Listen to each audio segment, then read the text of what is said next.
Hay algo tenebroso en la historia del arte, macabro. Tenemos vísceras y sangre, escenas bíblicas muy explícitas, pero sin duda lo que más misterio genera y lo que más nos mueve por dentro a los seres humanos son los retratos, las expresiones. ¿Qué esconden estas pinturas? ¿Cuáles son las intenciones de sus pintores? ¿Y por qué? Hoy os voy a contar que están malditas.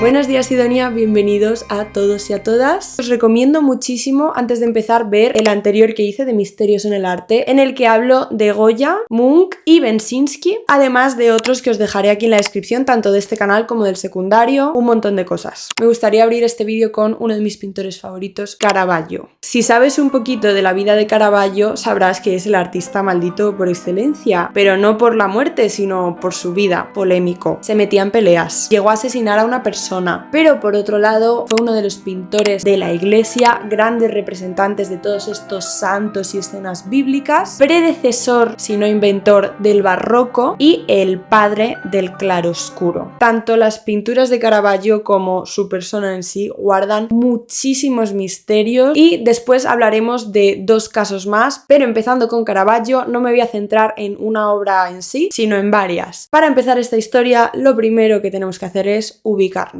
Caravaggio nace en 1571 en Milán. Estamos en Italia, pero antes de que Caravaggio cogiese un pincel, ¿qué es lo que teníamos? Renacimiento. Es una época en la que el manierismo en Italia es súper importante. Representa figuras exagerando ciertas partes de su anatomía. ¿Vamos a representar a Dios como un señor moribundo de la calle? No, vamos a hacerle con los abdominales de Goku, imágenes súper luminosas, la iglesia, el Vaticano. Estamos en esta época, ¿vale? Bueno, pues llega Caravaggio y dice, no. La mayoría de cuadros de Caravaggio, y por los que es más famoso que vamos a ver, pues sí, son escenas bíblicas y son santos y son dioses, pero un poquito diferentes. Sus cuadros van a tener el fondo negro y no vamos a ver estos cielos y telas de colores y luz a los que estábamos acostumbrados, sino todo lo contrario, y vamos a caer en el tenebrismo más profundo. De Caravaggio lo más destacable es el claroscuro y tenemos expresiones súper duras en las caras. A la iglesia le hacía gracia que Caravaggio pintase estas cosas. Al principio lo que dibuja son frutas, bodegones, se interesa mucho por los detalles. Recordad, Renacimiento, Dios y anatomía exagerada, pues que dibujes un racimo de uvas tampoco se veía como algo increíble. El caso es que Caravaggio llega a Roma pobre y moribundo, pero el tío pintaba muy bien, entonces empieza a llamar la atención de la gente y sobre todo de la iglesia, para la que más tarde empezaría a hacer varios encargos. Pero sus modelos al natural solían ser gente de la calle,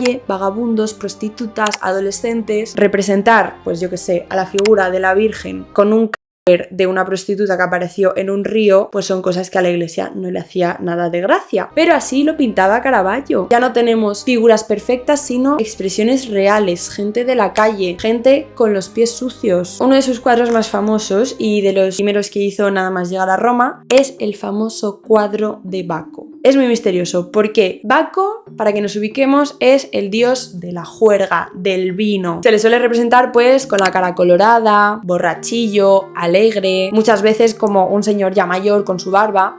Pero sin embargo en este cuadro de Caravaggio se le ve enfermo, está totalmente pálido y sobre todo lo que más llama la atención son los labios. Es una expresión un poco extraña. Bueno, pues hay una teoría. La persona de este cuadro no es Baco, sino el propio Caravaggio, porque justo nada más llegar a Roma se le describía como un ser moribundo, enfermo, entonces este aspecto se podría corresponder a él, porque además si vemos otros supuestos autorretratos o retratos que tiene el pintor, se le puede asemejar. Puede ser porque de verdad es un autorretrato o porque caemos en este tópico de que un pintor, un dibujante, tiende a dibujar las caras como son las suyas propias. Este es otro de esos ejemplos en los que dicen que la cabeza de Goliat, que está sosteniendo el David, sería otro autorretrato de Caravaggio. Él siempre representándose con estas expresiones, con esta agonía. Muchas veces le pedían repetir sus cuadros, pero aún así él nunca renunció a su estilo, él siempre fiel. Si seguimos un poco de lo que fue su vida, era una persona que se metía mucho en peleas, en algún momento se hizo con una espada y mató a un hombre, pero el caso es que le echaron de Roma y pues vivió el resto de su vida moviéndose por Italia, se movía por Nápoles, por Milán y y siguió consagrándose como pintor allí, pero con un pasado un poco problemático. Este cuadro pues sigue la misma línea, la decapitación de San Juan Bautista. Este pintor rompe en todos los sentidos con todo lo que existía. Me gusta mucho la composición porque está totalmente ida. Todos los personajes de la escena están arrinconados en una esquina, pero el resto está vacío. Y esto, amigos, es el realismo. No es realista una Venus saliendo una concha en esta pose y con todos los personajes perfectamente colocados. El realismo es esto, es lo que se encuentra uno por la calle, ¿no? ¿Qué es lo más misterioso de este cuadro? Caravaggio es un pintor que en ningún momento creó escuela, no tenía estos alumnos que le imitaban, tampoco solía firmar sus cuadros. Deberíamos hacer un vídeo solo de firmas de artistas en sus cuadros porque hay muchas muy interesantes. Por ejemplo, Velázquez solía firmar en una nota que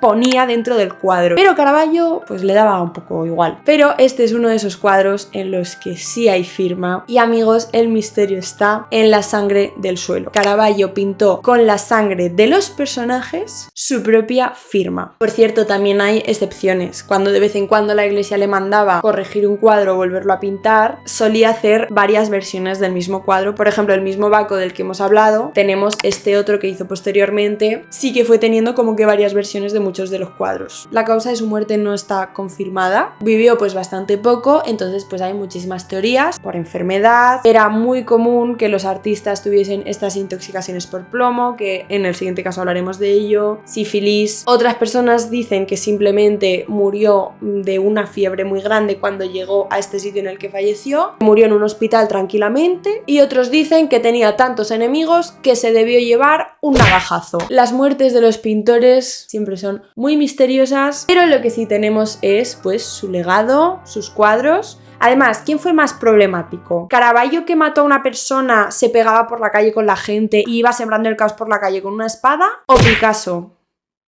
Yo creo que Picasso, es para reflexionar, la verdad. Muchos de sus cuadros los podéis encontrar, por supuesto, en Italia. La gran mayoría, si vais a Roma, tenéis muchas visitas obligatorias. Muchos siguen conservándose en iglesias, basílicas pequeñas. En Madrid tenemos algunos, en el Prado y en el Thyssen. Oye, y si visitáis Madrid y os pica mucho el gusanillo por este pintor, también os recomiendo mucho la obra de Ribera, porque tenemos un montón. Y pues es un pintor que ha sido muy influenciado por Caravaggio y que si os gusta uno, seguramente os guste el otro. El siguiente del que vamos a hablar es uno de los favoritos en este canal, que es Goya, y en este caso sí que os recomiendo ver el anterior vídeo, y hay muchos detalles que en este vídeo voy a dar por hecho que sabéis del vídeo anterior, ¿vale? Para el misterio de hoy nos vamos a centrar en uno de esos cuadros que cuando ves por primera vez, indiferente no te quedas, es decir, este cuadro todo el mundo siempre se acuerda de él: Saturno devorando a su hijo.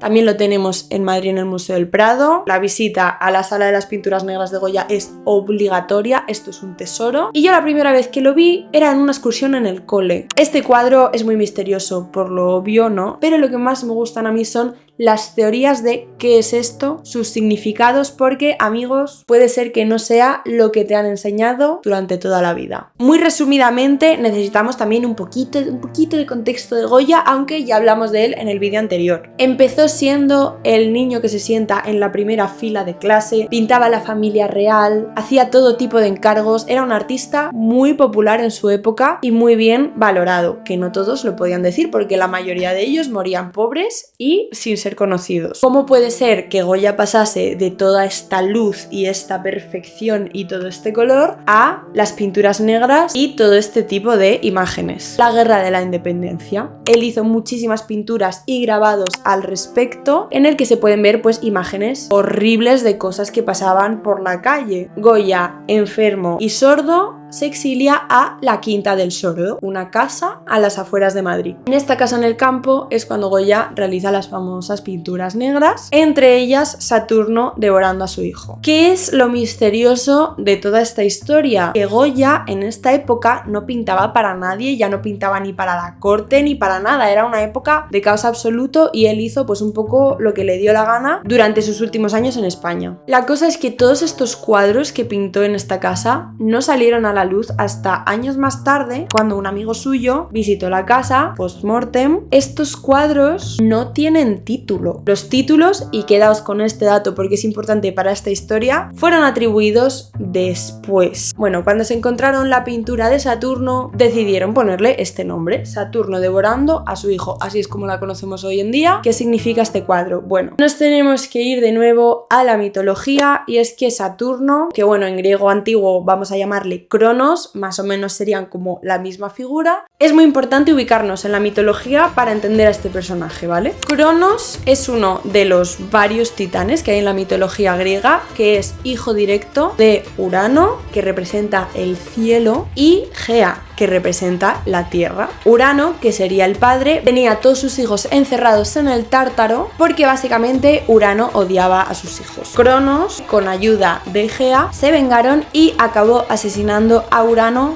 con una hoz. La paradoja de esta historia y lo más curioso es que tiempo después Cronos se acaba convirtiendo en lo mismo que su padre, porque había una leyenda, una premonición que decía que uno de los hijos de Cronos le iban a traicionar igual que él hizo con su padre. Entonces, muerto de miedo, de angustia y de terror, ¿qué hizo Cronos? Comerse a sus hijos uno a uno. Hestia, Deméter, Poseidón, Hades y Hera. Rea, que era la mujer y también hermana de Cronos, tenía todavía a Zeus en el vientre y sabía que cuando Zeus naciera, Cronos se lo iba a zampar. Entonces, ¿qué hizo? Salvar a Zeus entregándole a Cronos una piedra envuelta en telas. La bromita coló, pero luego se viene la gran guerra de los titanes y Zeus rescatando a sus hermanos. Sabiendo esto, ahora entendemos por qué se ha representado tanto a Cronos o Saturno en la historia del arte. Siempre es la misma imagen de un hombre mayor, pues devorando a uno de sus hijos. Entonces es obvio pensar que esta pintura de Goya pues sería esta escena, Saturno, con una gran angustia y desesperación. Pero, ¿cuál es la otra teoría que derriba esta historia? Para empezar, siempre que representas un personaje en la historia del arte, suelen tener elementos que los delatan. Entonces, en este personaje suele ser o bien una hoz con la que mató a su padre, o bien algún tipo de escenario, yo que sé, unas nubes. ¿Qué pasa? Que la pintura de Goya da ninguna pista de quién es este personaje. El fondo es totalmente oscuro y lo único que sabemos es que es un señor mayor con un cuerpo muy pequeño. Ya está, no tenemos más información. Sabiendo esto, ¿qué creéis? ¿Realmente Goya quiso representar este mito como hicieron muchos otros artistas antes? ¿O es otra cosa?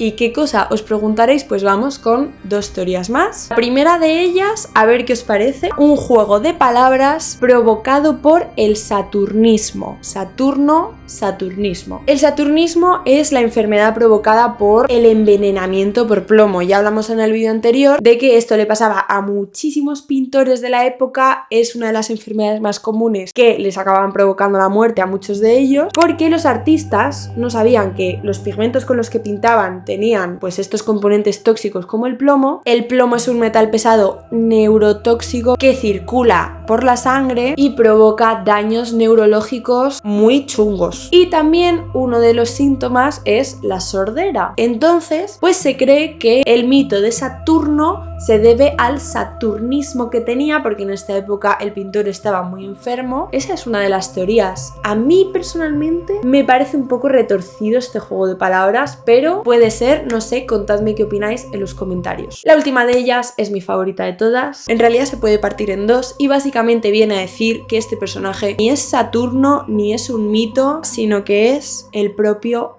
Goya. O, otra teoría, una persona de la calle, una escena que pudo ver en la guerra. Los traumas que le dejó la guerra, su enfermedad, ¿por qué no que este señor tan decrépito y horrible sea una escena que él haya visto realmente por la calle? O, lo que mucha gente cree, un autorretrato del pintor o cómo se percibía él mismo. Es una versión que no tiene tanta fama, ¿vale? Pero os lo dejo a vuestro criterio en los comentarios.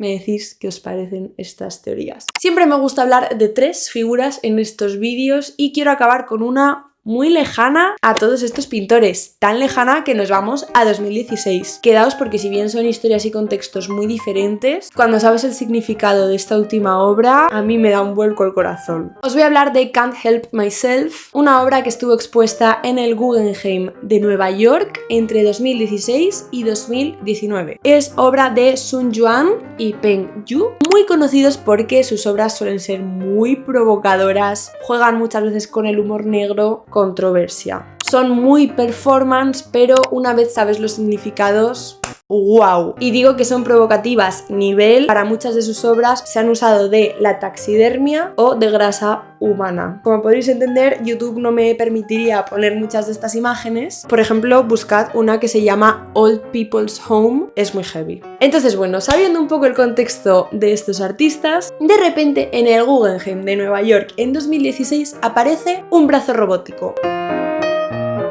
Al principio te puedes quedar incluso indiferente, en plan, yo he venido a ver una obra de arte, no sé qué es esto, es divertido de ver, pero no lo entiendo. Este es un brazo robótico real que se mueve con sus propios movimientos y que está en una habitación totalmente blanca, rodeada de cristales por los que pasa la gente todo el rato sin parar. Cuando aparece esta obra por primera vez, la sala se suele llenar de un líquido rojo que mucha gente atribuye a la sangre, aunque no se ha dicho qué es, con muchísimos movimientos que tiene programados, este robot se ocupa de limpiar esa sangre. Tiene como una especie de fregona escoba, como un rastrillo, con el que va empujando la sangre. Entonces, si tú vas en 2016 a ver esta obra, ves cómo el brazo hace varios movimientos girándose, puedes escuchar el sonido, que es súper importante, limpiando, es decir, su misión es limpiar y tú tienes que limpiar. Además, el brazo robótico contaba con reconocimiento facial, por lo que si tú pasabas por delante y te quedabas mirándolo por lo que sea, parecía como si estuviera en el zoo, es decir, interactuaba con algunos humanos. No sé, es un brazo muy humano y que se movía pues con optimismo, limpiando. ¿Cuál es la cosa? La misión que se le ha encargado es totalmente inútil porque él limpia, pero al hacer ese movimiento acababa siendo contraproducente y llenaba todo de sangre. Entonces te das cuenta que lo que es su gran misión es totalmente inútil y no sirve para nada porque al final no está limpiando nada, no tiene un recogedor ni ningún sitio donde depositar pues todo ese líquido. ¿Qué es lo curioso de esta obra de arte? Que dura 3 años. Y diréis, ¿3 años en el museo? Bueno, pues hay cuadros que llevan siglos colgados en una basílica. No, que la obra de arte dura 3 años. En 2019, si tú vas a este mismo museo, la historia ha cambiado mucho. Con los años, los movimientos del robot son cada vez más tristes, más lentos, más torpes. A mí me perturba mucho porque hace movimientos y sobre todo sonidos muy humanos. El eco que hay en la sala, cuando está la sala en silencio y escuchas la máquina estos últimos años, parece que está agonizando, parece que está gritando. Ves además que el espacio ya no está limpio como antes, sino que todo lo que ha ido ensuciando con los años porque no ha conseguido limpiar nada, sigue ahí, el líquido ya está seco, ha salpicado todas las paredes, es como si esta criatura se estuviese muriendo poco a poco. Tiene expresión, se le ve triste, desesperado, desmotivado y destinado a morir. Al final el arte lo que quiere es provocarte una emoción, no sé cómo lo han hecho, ¿no? Suele ser que la ingeniería, los robots, la tecnología suelen ser cosas sin cualidades muy humanas, suelen ser cosas frías, artificiales, ¿no? Se podría decir. Y a mí lo que más me vuela la cabeza es eso, que sea una cosa que haya durado 3 años. O sea, quien juzgó la obra en 2016 se tuvo que haber esperado 3 años para poder ver la historia completa. Hay muchos vídeos que podéis ver en YouTube de el antes y el después. Y diréis, ¿tiene final feliz esta historia? Pues lamentablemente esta historia acaba muy triste porque el robot acabó muriendo. ¿El significado de la obra cuál es? Tiene muchísimas interpretaciones porque es verdad que los artistas no se han pronunciado, ni siquiera han dicho este líquido es sangre y esta obra es una crítica a la producción en masa o al capitalismo,